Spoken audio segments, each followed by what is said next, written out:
ရုတ်ပြည်သူတွေရဲ့ဒေါသဟာမီးတောင်တစ်ခုလိုပောက်ကွဲထွက်လာနေပါပြီ။ဘာသာရေးကိုဖိနှိပ်တာဘိုးဘွားပိုင်တင်းတိုင်းတွေကိုသိမ်းပိုက်တာကနေအကျင့်ပြတ်ခြားစားမှုတွေအထိတရုတ်ကွန်မြူနစ်ပါတီ CCP ရဲ့ရိုင်းဆိုင်ဆန်တဲ့ရာဇဝတ်မှုတွေအပေါ်နှစ်ပေါင်းများစွာစုပုံလာခဲ့တဲ့နာကြီးမှုတွေဟာအခုဆိုရင်အရာရှိတွေရဲ့မိသားစုတွေကိုမျိုးဖြုတ်တတ်ဖို့ရှီကျင်းဖျင်ကိုလှုပ်ကြံဖို့နဲ့သွေးစာနေတဲ့အာဏာရှင်စနစ်ကိုဖျောက်ချဖို့တောင်းဆိုတဲ့တွေအဖြစ်ပြောင်းလဲသွားခဲ့ပါပြီ။ရှီကျင်းဖျင်ကိုလှုပ်ကြံဖို့ကြိုးပမ်းခဲ့တယ်လို့ယူဆရတဲ့မြေအောက်ပေါက်ကွဲမှုကနေစပြီးရှီမိသားစုရဲ့ဘိုးဘွားပိုင်တင်းတိုင်းတွေကိုတူးဆွဖို့တောင်းဆိုတဲ့ကြွေးကြော်တဲ့တွေအပြင် CCP တနွယ်ဝါလုံးကိုအမြင့်ပြတ်ချိန်မှုမှုရေးသားထားတဲ့စာရန်တွေဟာအများဆုံးအိမ်သားတွေကနေလမ်းမတွေအထိပြန့်နှံ့နေပါတယ်။အစိုးရရုံးတွေကိုတိုက်ခိုက်တာနဲ့ရဲတပ်ဖွဲ့နဲ့ထိတ်တိုက်တွေ့တာတွေအထိနေရာအနှံ့မှာပြည်သူတွေဟာတော်လှန်ပုန်ကန်နေကြတာပါ။တိုက်ခိုက်မှုတွေကပိုပြီးရဲတင်းလာပြီးထိန်းချုပ်မရနိုင်အောင်ဖြစ်လာတာနဲ့အမျှ CCP ရဲ့ပေါ်ရန်ဟန်ပြထိန်းချုပ်မှုတွေဟာလည်းပြိုလဲပျက်စီးနေပါပြီ။အခုဆိုရင်ကြောက်ရွံ့မှုထက်စိတ်ပြတ်အာရုံမှုကပိုပြီးကြီးစိုးလာနေတာဖြစ်ပါတယ်။ CCP ကအကြောက်ဆုံးအစိုးရဆိုတာသူတို့ကိုယ်တိုင်နှစ်ရှည်လာများဖိနှိပ်ထားခဲ့တဲ့ဒီပြည်သူလူထုကြီးပဲဖြစ်ပါတယ်။အာဏာရှင်စနစ်ကိုစန့်ကျင်တဲ့တနိုင်ငံလုံးအတိုင်းအတာတော်လှန်ရေးဟာပိုပြီးနီးကပ်လာနေပါပြီ။တရုတ်နိုင်ငံရဲ့စီးပွားရေးနှိပ်ကွပ်မှုကပိုပြီးဆိုးရွားလာပြီးအုပ်ချုပ်ရေးပိုင်းဆိုင်ရာဖိအားတွေများလာတာနဲ့အမျှ CCP ဟာပြည်တွင်းမှာအကြီးအကျယ်ထိတ်လန့်တုန်လှုပ်နေရတဲ့ကာလတစ်ခုတည်းကိုရောက်ရှိနေတာပါ။အာဏာရှိသူတွေပေါ်လူထုရဲ့မကျေနပ်မှုတွေဟာနှစ်ပေါင်းများစွာစုပုံနေခဲ့တာဖြစ်ပေမဲ့ပြီးခဲ့တဲ့နှစ်အတွင်းမှာတော့ထိတ်တိုက်ရင်ဆိုင်မှုတွေနဲ့အကြိမ်ရည်နဲ့ပြင်းထန်မှုဟာတိတိတတ်တာမြင့်တက်လာခဲ့ပါတယ်။အထင်ရှားဆုံးချက်ကတော့ဆန္ဒပြတဲ့ဘာသာစကားတွေပြောင်းလဲသွားတာပဲဖြစ်ပါတယ်။ကြွေးကြော်တန်တွေဟာဝေဝါဒါမှမဟုတ်တင်ကေတပုံစံမျိုးမဟုတ်တော့ပါဘူး။အခုဆိုရင် CCP အစိုးရနဲ့ရှီကျင်းဖျင်ကိုတိုက်ရိုက်ပြစ်မှတ်ထားလာတာပါ။ CCP ကိုဖြုတ်ချဖို့ရှီကျင်းဖျင်ရဲ့မိသားစုကိုတပ်ပစ်ဖို့နဲ့ရှီကျင်းဖျင်ရဲ့ဘိုးဘွားပိုင်တင်းကျပ်တွေကိုတူးဆွပစ်ဖို့တောင်းဆိုတဲ့စာတမ်းတွေဟာနေရာအတော်များများမှာထွက်ပေါ်လာခဲ့ပါတယ်။ရှီကျင်းဖျင်ကိုပြစ်မှတ်ထားတဲ့ဘုံခွဲမှုနဲ့လောက်ချန်တပ်ဖြတ်ဖို့ကြိုးပမ်းမှုသတင်းတွေဟာလည်းပြန့်နှံ့နေပြီးလူအဖွဲ့အစည်းအတွင်းမှာရန်လိုမုန်းတီးမှုတွေဘလောက်ထိနှက်ဆိုင်နေပြီလဲဆိုတာကိုပြသနေတာဖြစ်ပါတယ်။မကြသေးခင်ကဖြစ်ပွားခဲ့တဲ့ပေါက်ကွဲမှုတစ်ခုဟာအထူးအချက်ချာဖြစ်လာခဲ့ပါတယ်။အဲ့ဒါကတော့ဒီဇင်ဘာလ18ရက်နေ့ကပေကျင်းရဲ့အမှတ်9ပတ်လန်းအမြန်လမ်းမပေါ်က G95 ဥမေလှိုင်ကောင်းအတွင်းမှာဖြစ်ပွားခဲ့တဲ့ပေါက်ကွဲမှုပေါ် CCP ကပွင့်လင်းမြင်သာမှုမရှိဘဲကင်တွယ်ခဲ့တာကြောင့်ဖြစ်ပါတယ်။အစိုးရဘက်ကတရားဝင်ရှင်းလင်းချက်မရှိတဲ့အတွက်အွန်လိုင်းမှာသတင်းမျိုးမျိုးပြန့်နှံ့ခဲ့ပါတယ်။အတွင်းလူတွေရဲ့ပြောကြားချက်အရအဲ့ဒီပေါက်ကွဲမှုဟာရှီကျင်းဖျင်ကိုလှုပ်ကြံဖို့ကြိုးပမ်းမှုရဲ့အစိတ်ပိုင်းတစ်ခုဖြစ်ပြီးရှီကျင်းဖျင်ဖြစ်လူစားထိုးရဲလို့ယူဆခံရတဲ့အထူးတောင်ခံတယောက်ဟာအဲ့ဒီပေါက်ကွဲမှုအတွင်းသေဆုံးသွားခဲ့တယ်လို့ဆိုပါတယ်။အင်တာနက်အသုံးပြုသူတွေတင်ထားတဲ့ဗီဒီယိုတွေအရဥမေလှိုင်ကောင်းအတွင်းကပေါက်ကွဲမှုဟာကောင်းကင်ယံအထိမီးတောက်တွေနဲ့မီးခိုးလုံးကြီးတွေထွက်ပေါ်ခဲ့တာကိုတွေ့ရပါတယ်။ပေါက်ကွဲမှုပြီးနောက်မှာတော့ဥမေလှိုင်ကောင်းဟာပျက်စီးနေတဲ့ကားစိတ်ပိုင်းတွေနဲ့ပြန်ကျဲပြီးဗယံပဒါဖြစ်နေခဲ့ပါတယ်။ကားစီးရ20ကျော်အပြင်းထန်ပျက်စီးခဲ့တာပါ။အဲ့ဒီမတော်တဆမှုကြောင့်သေဆုံးဒဏ်ရာရသူအများပြားရှိခဲ့ပေမဲ့ CCP ရဲ့တရားဝင်မီဒီယာတွေကတော့တညီတညွတ်ထဲနှုတ်ဆက်နေခဲ့ကြပါတယ်။ဒါဟာရှီကျင်းဖျင်ကိုလှုပ်ကြံဖို့ကြိုးပမ်းနေဆိုတဲ့ကောလာဟာလာတွေထွက်ပေါ်လာတာပထမဆုံးချိန်မဟုတ်ပါဘူး။ဒါဟာအမှန်ပဲဖြစ်ဖြစ်အမှန်မဟုတ်ဘူးပဲဖြစ်ဖြစ်ပြည်သူတွေရဲ့လိုလားချက်ကိုတော့ထင်ထင်ရှားရှားပြသနေတာဖြစ်ပါတယ်။နိုဝင်ဘာလနှောင်းပိုင်းမှာယူနန်နဲ့ကွမ်ကျိုးပြည်နယ်တွေကထောင်ထဲချီတဲ့ရွာသားတွေဟာအစိုးရရဲ့အတင်းအကျပ်မီးတကြိုခိုင်းတဲ့မူဝါဒတွေကိုစန့်ကျင်ပြီးရက်ရှည်ဆန္ဒပြခဲ့ကြပါတယ်။လယ်သမားတွေကိုယ်တိုင်စုစည်းထားတဲ့ဒီဆန္ဒပြပွဲတွေဟာတလနီးပါးကြာမြင့်ခဲ့တာပါ။ဆန္ဒပြသူတွေဟာအရာရှိတွေကိုတိုက်ရိုက်ရင်ဆိုင်ပြီးကွန်မြူနစ်ပါတီကဘိုးဘွားပိုင်တင်းချိုင်းတွေကိုတူးကျင်နေဆိုရင်ရှီကျင်းဖျင်ရဲ့မိသားစုတင်းချိုင်းကနေအရင်စတူးလိုက်ပါ။မင်းတို့တူးရဲသလားလို့အော်ဟစ်ခဲ့ကြပါတယ်။မြုပ်နှံမိသားရုပ်လောင်းတွေကိုအတင်းကျပ်ပြန်တူးထုတ်ဖို့ကြိုးစားရင်ခုခံသွားမယ်လို့လည်းရွာသားတွေကတတိပေးခဲ့ပါတယ်။တစ်ချိန်တည်းမှာပဲရှီကျင်းဖျင်ရဲ့အာဏာရှင်ဆန်တဲ့မူဝါဒတွေဟာတကြိုချင်းဆိုင်ရာကိစ္စရပ်တွေတွင်မကပဲဘာသာရေးဆိုင်ရာကိစ္စရပ်တွေမှာပါအတင်းအကျပ်ဝင်ရောက်ဆွတ်ဖက်လာခဲ့ပါတယ်။ဒီဇင်ဘာလ23ရက်နေ့မှာကွမ်စီပြည်နယ်ဟန်ကျိုးမြို့ကဂျင်းရှန်ခရိုင်မှာရှိတဲ့လောင်းဖူဖျားကျောင်းကိုအတင်းအကျပ်ဖျက်သိမ်းစဉ်အတွင်းဒေသခံတွေနဲ့အာဏာပိုင်တွေထိတ်တိုက်တွေ့ခဲ့ကြပါတယ်။ရွာသားများပြားဟာမြေပြင်ပေါ်လဲကျသွားတဲ့အထိအရိုက်ခံခဲ့ရတာပါ။နိုဝင်ဘာလလယ်မှာလည်းဟေနန်ပြည်နယ်လန်ဂါအိုခရိုင်နဲ့ကွမ်စီပြည်နယ်ဖူချန်ခရိုင်တွေမှာဖျားကျောင်းတွေနဲ့ဘိုးဘွားပိုင်ခမ်းမတွေကိုအလားတူဖျက်သိမ်းမှုတွေကြောင့်ရုပ်ပိုင်းဆိုင်ရာထိခိုက်မှုတွေဖြစ်ပွားခဲ့ပါတယ်။နိုဝင်ဘာလ18ရက်နေ့ကဟီနန်ပြည်နယ်မီလွန်ရွာမှာတော့အာဏာပိုင်တွေဟာရဲတပ်ဖွဲ့ဝင်အများအများနဲ့ဖျက်သိမ်းရေးအဖွဲ့တွေကိုဆေလွတ်ပြီးဒေသခံဖျားကျောင်းကိုဝိုင်းရံခဲ့ပါတယ်။ဗီဒီယိုမှတ်တမ်းတွေအရရွာသားတွေဟာဒိုင်းလွှားတွေဒုတ်တွေကင်ထားတဲ့ရဲတွေကိုရင်ဆိုင်ခဲ့ကြတာတွေ့ရပါတယ်။ဖျားရုပ်ပွားတော်တွေကိုအတင်းကျပ်ဖယ်ရှားတဲ့အခါမှာတော့ရွာသားတွေဟာရိုးရာဓလေ့တစ်ခုနဲ့တုံ့ပြန်ခဲ့ပါတယ်။ဘုံတီးပြီးတော့ဖျက်သိမ်းရေးအဖွဲ့တွေစီကိုစံတွေနဲ့ပတ်ခဲ့ကြတာပါ။ဒါဟာအကြမ်းဖက်တာမဟုတ်ပဲစန့်ကျင်ကြောင်းပြသတဲ့သင်္ကေတတစ်ခုပဲဖြစ်ပါတယ်။ ဘာသာရေးဖိနှိပ်မှုတွေဟာဒီထက်မကပိုပြီးကျယ်ပြန့်လာပါတယ်။ဒီဇင်ဘာလ23ရက်နေ့ကစပြီးဟန်ဂျိုးနဲ့ပြင်းရန်အပါအဝင်ဒေတာအသီးသီးကရဲရှာရှိ1000ကျော်ဟာရေရန်မြို့ကိုဝင်ရောက်စီးနင်းပြီးဒေတာကန်ခရစ်ယာန်ဘာသာဝင်တွေကိုဖမ်းဆီးခဲ့ပါတယ်။နှစ်ရက်အတွင်းမှာပဲယုံကြည်သူ100ကျော်ထိန်းသိမ်းခံခဲ့ရတာပါ။ဒီဇင်ဘာလ16ရက်နေ့နဲ့18ရက်နေ့တွေမှာလည်းနောက်ထပ်ဖမ်းဆီးမှုတွေဇက်တိုက်ဖြစ်ပွားခဲ့ပါတယ်။တရုတ်နိုင်ငံတဝန်းမှာဘာသာရေးနဲ့ရိုးရာယုံကြည်မှုဆိုင်ရာနေရာတွေကိုတရားမဝင်ဆောက်လုပ်မှုပြုပြင်ပြောင်းလဲရေးဆိုတဲ့အကြောင်းပြချက်နဲ့ဇက်တိုက်ဖယ်ရှားနေတာဖြစ်ပါတယ်။အာဏာရှင်စနစ်တွေဟာလွတ်လပ်တဲ့ဝိညာဉ်ရေးရာအာဏာပိုင်တွေကိုတီးမခံနိုင်ဘူးလို့လိလာဆန်းစစ်သူတွေကထောက်ပြပါတယ်။ဘိုးဘွားပိုင်ကိုးကွယ်မှုဒါမှမဟုတ်ကျေးရွာဖျားเจ้าတွေကိုတော့ဗဟိုချုပ်ကင်မှုအာဏာအတွက်ချင်းချောက်မှုတွေဖြစ်သတ်မှတ်နေတာဖြစ်ပါတယ်။ဒီဖြစ်ရပ်တွေဟာမကြသေးခင်ကဖြစ်ပွားခဲ့တဲ့မငြိမ်မသက်မှုတွေရဲ့အစိပ်ပိုင်းအနည်းငယ်သာရှိပါသေးတယ်။ Freedom House Foundation ရဲ့ China Dissent Monitor အရ2025ခုနှစ်အတွင်းတရုတ်နိုင်ငံတော်ဆန္ဒပြမှုတွေဟာ2024ခုနှစ်နဲ့နှိုင်းယှဉ်ရင်45%တိုးမြင့်လာခဲ့ပါတယ်။ပြည်သူတွေရဲ့အသိစိတ်ဓာတ်ဟာပြောင်းလဲသွားပြီဆိုတဲ့အထောက်အထားတွေလည်းရှိနေပါတယ်။ခုခံမှုတွေဟာအခွင့်အရေးကာဝယ်ရုံတက်တက်ကနေနိုင်ငံရေးအရနိုးကြတဲ့စန့်ကျင်မှုတွေအဖြစ်ပြောင်းလဲလာနေတာပါ။မကြသေးခင်ကဟူနန်ပြည်နယ်စုပင်ခရိုင်ကချန်ရဲစခန်းရှိမှာစာတန်းတွေကိုကတ်ထားခဲ့ပါတယ်။အဲဒီစာတန်းတွေမှာရှီကျင်းဖျင်ယာရုကဆင်းပေးကိုရင်ကအစိပ်ပိုင်းထုတ်ယူတာတွေရပ်တန့်အာဏာရှင်စနစ်နဲ့ရက်စက်မှုကိုအဆုံးသတ် CCP ယာရုကဆင်းပေးလူအခွင့်အရေးချိုးဖောက်မှုတွေကိုရပ်တန့်စတဲ့ကြွေးကြော်သံတွေပါဝင်ပြီးကွန်မြူနစ်ပါတီကိုဖျက်သိမ်းဖို့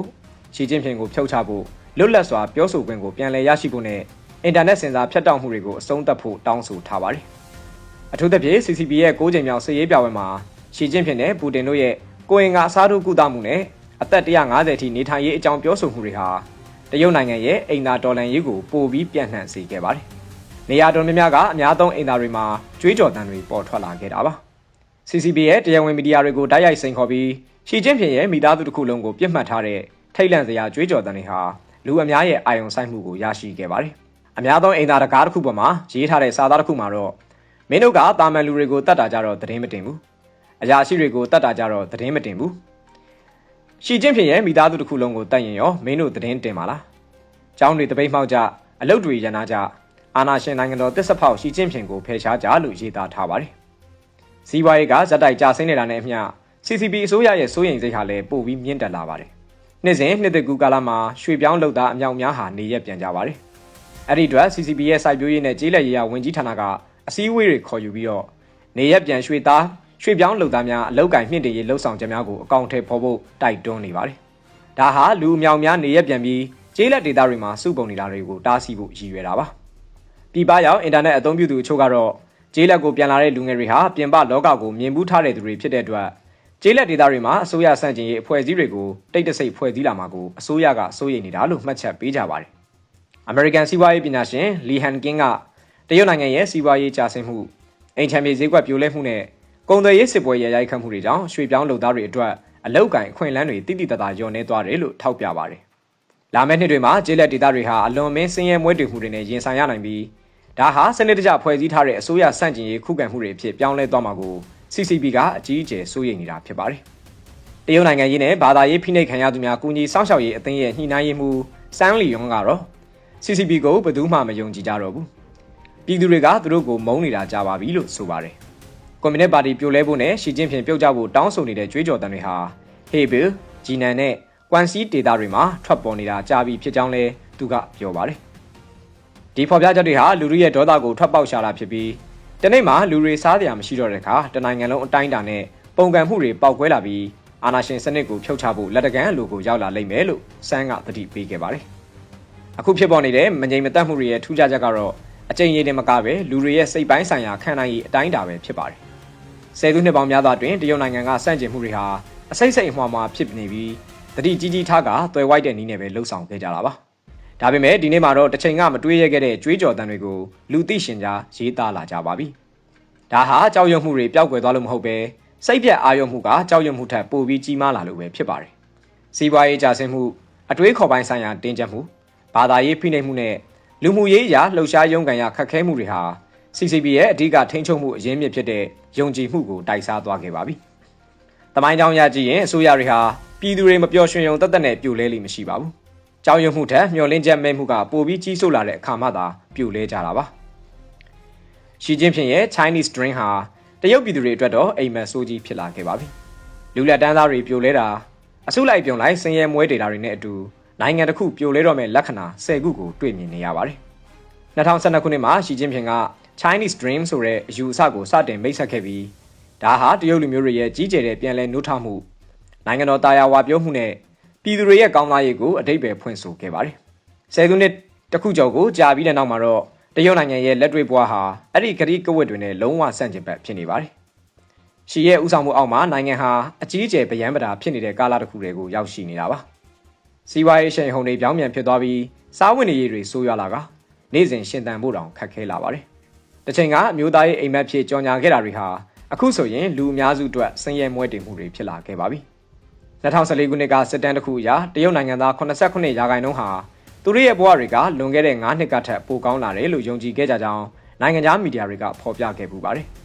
ဒါပေမဲ့ဒီနေ့မှာတော့အဲ့ဒီမျှော်လင့်ချက်တွေဟာလုံးဝပျောက်ကွယ်သွားပါပြီ။အခုဆိုရင်အဲ့ဒီအညွှန်းကိန်းဟာ39%ထိကျဆင်းသွားပြီးလူဦးရေရဲ့61%ကသူတို့ဟာဆင်းရဲတွင်းတွေကိုကြာဆင်းနေတယ်လို့ယူဆကြပါတယ်။လူမှုရေးတည်ငြိမ်မှုကိုထိန်းထားပေးတဲ့စားဝတ်နေရေးလုံခြုံမှုဟာလည်းတိတိတတ်တာပျက်စီးသွားခဲ့ပါပြီ။တရုတ်ရေးရနဲ့နိုင်ငံတကာမဟာဗျူဟာကျွမ်းကျင်သူဆောင်းကွန်ချန်ကတရုတ်လူအဖွဲ့အစည်းဟာအခုဆိုရင်အခက်အခဲစိန်မျိုးနဲ့ရုန်းကန်နေရတယ်လို့လေ့လာတွေ့ရှိခဲ့ပါတယ်။အဲ့ဒါတွေကတော့အစားအသောက်အဝတ်အထည်ပညာရေးအလုပ်ကိုင်အိမ်တောင်ရေးကလေးမွေးဖွားရေးနေထိုင်ရေးကျန်းမာရေးအငြိမ်းစားယူရေးနဲ့နောက်ဆုံးနာရေးကိစ္စတွေအထိအခက်အခဲတွေဖြစ်နေတာပါဒီအခက်အခဲတွေဟာမွေးဖွားခြင်းကနေသေဆုံးခြင်းထိဘဝတစ်ခုလုံးကိုလွှမ်းမိုးထားတာဖြစ်ပါတယ်စောင်းရဲ့သုံးသက်ချက်အရတရုတ်နိုင်ငံရဲ့စီးပွားရေးဟာကုစားလို့မရတဲ့နက်ရှိုင်းတဲ့အကျက်တဲတွေကိုရောက်နေပြီးနိုင်ငံရဲ့လက်ရှိအခြေအနေကိုဖော်ပြနေတဲ့ထိတ်လန့်စရာဖြစ်ရအဖြစ်ထောက်ပြထားပါတယ်အဲ့ဒါတွေကတော့အလွန်မင်းကွာဟနေတဲ့ချမ်းသာကြွယ်ဝမှုနဲ့ဆိုရှယ်လစ်အယောင်ဆောင်မှုတရုတ်အစိုးရရဲ့တရားဝင်အချက်လက်တွေရလူဦးရေတန်း960ဟာတစ်လကိုယွမ်2000အမေရိကန်ဒေါ်လာ$282ခန့်အောက်သာဝင်ငွေရှိပြီးဒါဟာလူဦးရေရဲ့80%နီးပါးဖြစ်ပါတယ်။တစ်ချိန်တည်းမှာပဲအချမ်းသာဆုံး1%ကနိုင်ငံတော်ရဲ့အချမ်းသာကြွယ်ဝမှု90%ကိုထိန်းချုပ်ထားပြီးကျန်တဲ့99%ကတော့10%ကိုပဲခွဲယူနေရတာပါ။ကမ္ဘာ့ဘဏ်ရဲ့ခံမှန်းချက်အရတရုတ်နိုင်ငံမှာလူဦးရေတန်း200ခန့်ဟာဆင်းရဲမွဲတေမှုနဲ့ရင်ဆိုင်နေရပြီးအချမ်းသာဆုံးနဲ့ဆင်းရဲဆုံးမိသားစုတွေကြားကကွာဟချက်ဟာ359စာအထိရှိနေပါတယ်။နောက်တစ်ခုကတော့လူမှုရေးမီးတောင်တစ်ခုပေါက်ကွဲလာခြင်း Wall Street Journal မှာဖော်ပြခဲ့တဲ့တရုတ်နဲ့နိုင်ငံခြားပညာရှင်တွေပူးပေါင်းပြုလုပ်တဲ့ Social Volcano ဆိုတဲ့လေ့လာမှုအရပြည်သူတွေရဲ့သဘောထားဟာတိတိတတ်တာပြောင်းလဲသွားတာကိုတွေ့ရပါတယ်။တရုတ်နိုင်ငံသားတွေဟာသူတို့ရဲ့ဆင်းရဲမွဲတေမှုကိုကိုယ်ပိုင်အားနည်းချက်ကြောင့်လို့မယူဆတော့ဘဲမမျှတတဲ့စီးပွားရေးစနစ်နဲ့ဖွဲ့စည်းပုံဆိုင်ရာမညီမျှမှုတွေကြောင့်လို့ယူဆလာကြပါတယ်။ဒါကိုဆောင်းကလူမှုရေးဆိုင်ရာနာကျည်းမှုတွေပေါက်ကွဲထွက်လာတာလို့ဖော်ပြပြီးရှီကျင်းဖျင်အစိုးရပေါ်မကျေနပ်မှုတွေနဲ့ပေါင်းဆက်သွားတဲ့အခါအန်ဒီရဲ့ရှိတဲ့အခြေအနေကိုရောက်လာတာပဲဖြစ်ပါတယ်။စိတ်ပြတ်အာရုံမှုကြောင့်သေဆုံးရခြင်းများလူထုကိုတုန်လှုပ်စေခဲ့တဲ့ဖြစ်ရပ်တွေအများပြားရှိခဲ့ပါတယ်။ China International Capital Corporation ကဝန်ထမ်းအမျိုးသမီးတစ်ယောက်ဟာအိမ်ချမ်းမြေဈေးကွက်ပြိုလဲမှုကြောင့်အိမ်လကမပေးနိုင်တော့ဘဲသေဆုံးသွားခဲ့တယ်လို့သိရပါတယ်။နောက်ထပ်ဖြစ်ရပ်တစ်ခုကတော့ဘေကျင်းကနာမည်ကြီးတက္ကသိုလ်တစ်ခုကဘွဲရထားတဲ့သူတစ်ယောက်ဟာရှီယန်ကအိမ်ငှားခန်းတစ်ခုမှာငတ်ပြတ်ပြီးသေဆုံးနေတာကိုတွေ့ခဲ့ရပါတယ်။သူမဟာအစိုးရဝန်ထမ်းဆောင်မွေးပွဲတွေမှာအဆင့်တရခဲ့ပေမဲ့အင်တာဗျူးတွေမှာတော့အမြဲတမ်းပယ်ချခံခဲ့ရတာပါ။ဒါဟာအလောက်ခံမှုတွေမှာအကျင့်ပြတ်ခြစားမှုတွေနဲ့နောက်ပေါက်ကဝင်တာတွေဘလောက်ထိများနေလဲဆိုတာကိုပြသနေပါတယ်။တက်ကြီးရွယ်အိုတွေရဲ့ဒုက္ခတရုတ်နိုင်ငံရဲ့စည်ရင်းအင်းဌာနအရအသက်60နဲ့အထက်လူကြီးဟာတန်း290အထိရှိနေပါပြီ။2035ခုနှစ်မှာအဲ့ဒီအရွယ်တက်ဟာတန်း400ကျော်သွားမှာဖြစ်ပြီး2050ပြည့်နှစ်မှာတော့တန်း900အထိရှိလာမှာပါ။စီးပွားရေးအခြေအနေတွေဆိုးရွားလာတာနဲ့အမျှတက်ကြီးရွယ်အိုစောင့်ရှောက်ရေးဟာအဆိုးရွားဆုံးလူမှုရေးအကျပ်တဲတစ်ခုဖြစ်လာပါတယ်။တရုတ်နိုင်ငံရဲ့လူမှုဖူလုံရေးစနစ်ဟာချမ်းသာသူတွေနဲ့ပါတီအရာရှိတွေအတွက်အခွင့်အရေးပေးထားပြီးကျေးလက်ကတက်ကြီးရွယ်အိုတွေအတွက်ကိုတော့လစ်လျူရှုထားတယ်လို့စောင်းကဆိုပါတယ်။နောက်တစ်ခုကတော့စားတောက်ဆိုင်နာရေးကူညီမှုလုပ်ငန်းရှင်များပေါ်ထွက်လာခြင်း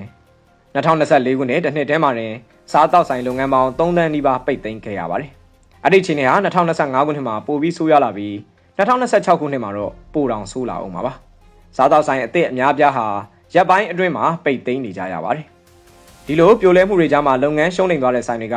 ပရိဘောဂတွေနဲ့ပစ္စည်းတွေကိုလိုက်လံဝယ်ယူပြီးပြန်ရောင်းတဲ့စားတောက်ဆိုင်နာရေးကူညီမှုလုပ်ငန်းရှင်တွေဆိုတဲ့အလုပ်ကိုင်အသစ်တစ်ခုတောင်ပေါ်ထွက်လာခဲ့တာပါ။